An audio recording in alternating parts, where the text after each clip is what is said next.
What's up guys? My name is Zach and today I am driving a 2007 Volvo XC90 V8. Up front is a 4.4 liter V8 and down below is a 6-speed automatic transmission. Now I am super excited to be driving this XC90 for two reasons. First of all, it's a V8. I think it sounds great. It's a very interesting V8, which we'll talk about in a second.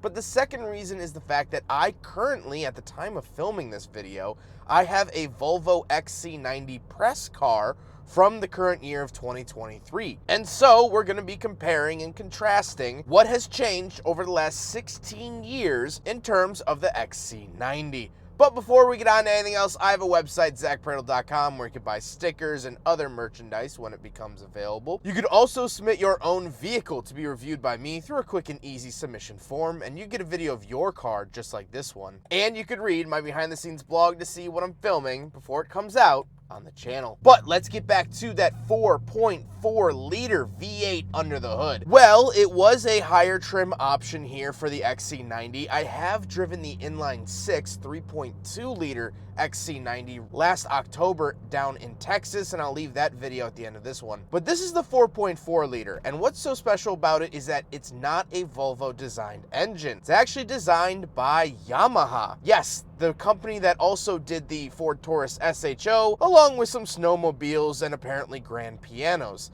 They have their hands in a couple of different industries. This engine was developed and built in Japan. Now, like I said, not all XC90s came with this engine. This was the upgraded option, and I think it's quite a good one. Like I said, paired to it is a 6-speed automatic transmission. All the North American XC90s got the 6-speed auto. This is an Asian transmission, AISIN. I'm not quite sure how to pronounce that, but it's actually the same transmission that is used in a bunch of other vehicles. It's also used by BMW, Mini, Alfa Romeo, Fiat, Lancia, Ford, Lincoln, Mercury, Cadillac, Chevy, Opel, Vauxhall, Saab, Hyundai, Jaguar, Land Rover, Mazda, Peugeot, Citroen, Renault, Suzuki, Toyota, Lotus, Lexus, Scion, Audi, Skoda, Volkswagen, and of course, Volvo. So it's a pretty run-of-the-mill box that has put into seemingly everything in this hemisphere. But again, like the engine, it's actually an Asian-built transmission. So let's see what it'll do.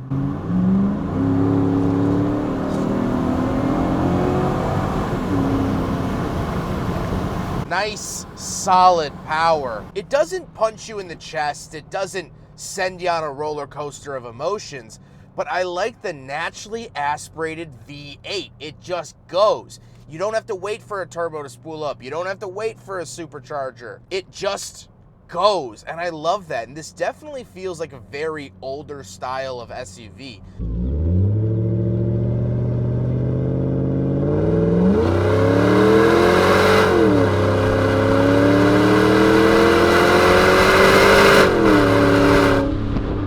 Last but not least about the XC90's drivetrain is, of course, that it is all-wheel drive. So how does it feel to actually drive the XC90? Well, like I mentioned earlier with a little acceleration test, I like the naturally aspirated V8. It just has this brunt power and it just goes. It does the job at hand and it doesn't complain. Steering is actually decently light and it handles really well. Definitely a lot better than the current XC90 that I have as a press car. You really feel the lack of weight here in this car because it doesn't have the hybrid batteries, because it's smaller. And I like that. It feels more nimble. Going from that to this, it feels a lot better. Visibility is also pretty good. Of course, not out the back, but no SUV is going to be. And overall, I really like the driver experience. And it feels a lot more connected than the modern stuff. With that stuff out of the way, let's talk about the interior. Well, in front of me, I have 4 very plain gauges. Off to the left is my coolant temperature and speed. Off to the right is my tachometer and my fuel. That's it. That's all I need in a car like this. On the steering wheel on the left, I have my cruise control options, and off to the right, I have my skip track and volume. Now, this does have a wood accent on it, but as you can see, over the last 16 years, it has slowly begun to chip away. what can you do? Off to the left, I do have my headlights, settings, gauge dimmer switches, fuel door, front and rear fog lights, and of course, my parking brake. Moving on to the door, I get my power mirrors, power windows, and power locks, as well as this is the first point where you see the chestnut accent, which I think looks pretty nice. Moving into the center, I do have a giant speaker, 2 climate control vents and hazard switch, and then I have a very, very small radio. Of course, controls off to the left and right for volume, AM, FM, skip track, tune, scroll, all of those goodies, and I do get a number pad for using the phone. Of course, this is kind of the funny mid-era of phone integration in vehicles, where the year this came out was the year of the first iPhone, so most people that own this car would have had like a BlackBerry or a Samsung or maybe even a Nokia, so phone integration was very, very timid and sparse, so it's interesting to see that. Then we have the climate controls. Quite a bit of stuff here. However, I like that I get physical climate controls because the new XC90, it's all ran through the screen and I hate it. But I do get dual zone. I really like the fan speed. It has this little light indicator as you go up. I really like that little touch. They didn't have to do it, but they did. I do get heated seats, which is a really nice option. And of course, I get to choose where to send it, shown on this little guy, which is most commonly seen on Ford products, which makes sense because Ford owned Volvo at this time. Then I do get my rear AC, child locks, folding power mirrors, and my parking sensors along with a 12-volt outlet. And then we have the shifter itself. The shifter isn't anything crazy or special. I do get a wood accent on top,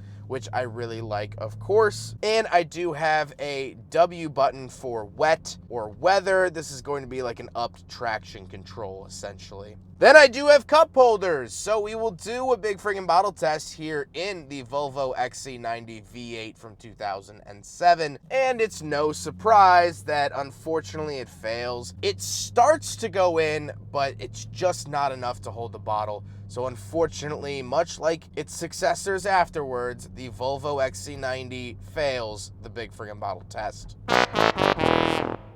Then I do get a center console, which of course is holding the CDs. And then we gotta talk about the seats. This is where you really notice the chestnut brown accents. Of course, the seats are covered in them, and like I said, they're heated, they are power, and they're pretty comfortable. Don't really have any complaints about that.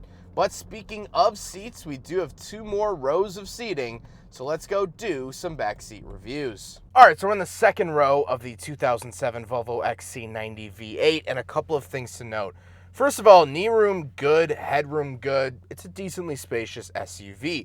However, this does have the built-in child seat here in the center. So this seat can actually pop up like so it'll prop a kid up and basically act as a child seat. Volvo is known for doing this.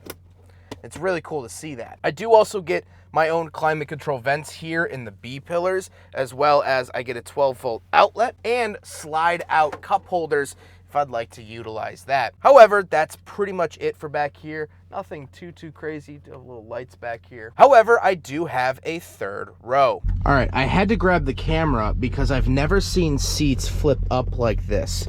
So you kind of just grab this, pull the seat up with your grunt force, but then you don't have a bottom, so you pull this out.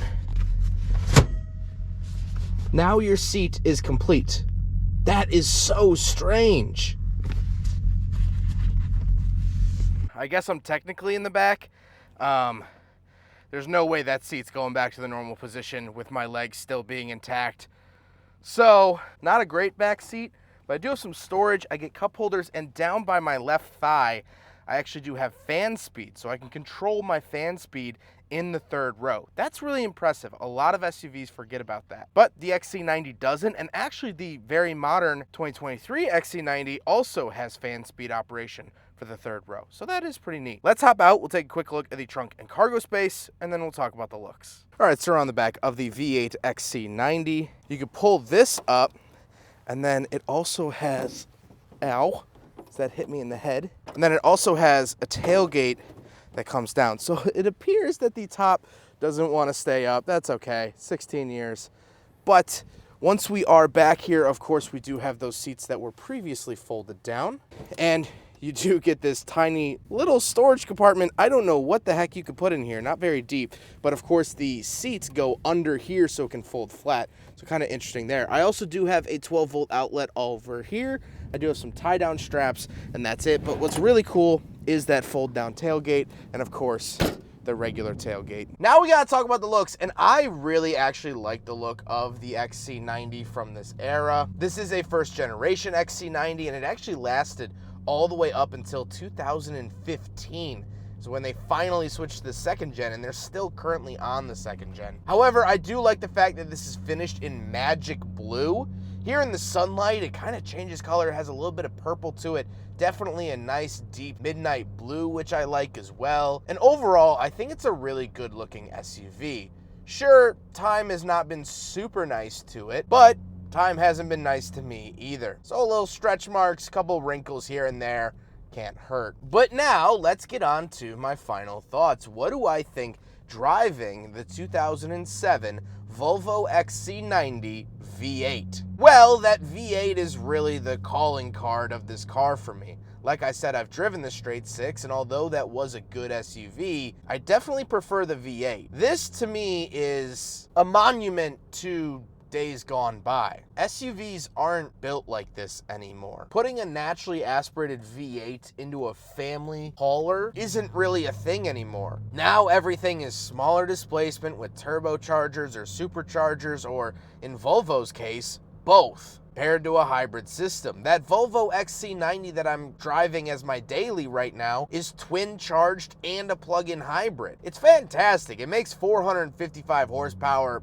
I really love that car. But when that car is out of a warranty, it's going to be a basket case because there's so many more components and you're asking so much of a single 4-cylinder engine. This has gone the distance. It has 197,000 miles on the original engine and original transmission. The YAMAHA V8s are reliable. They make good power and they sound good, but they're also reliable. They do the job day in and day out, and they don't throw a fuss about it. And so with each passing day, we're getting further and further away from this era, of which I'm now starting to realize and learn that it might have been the golden era of performance SUVs. So enjoy this XC90. Sure, it is a diamond in the rough, but it's from a rough that dried out more than 10 years ago.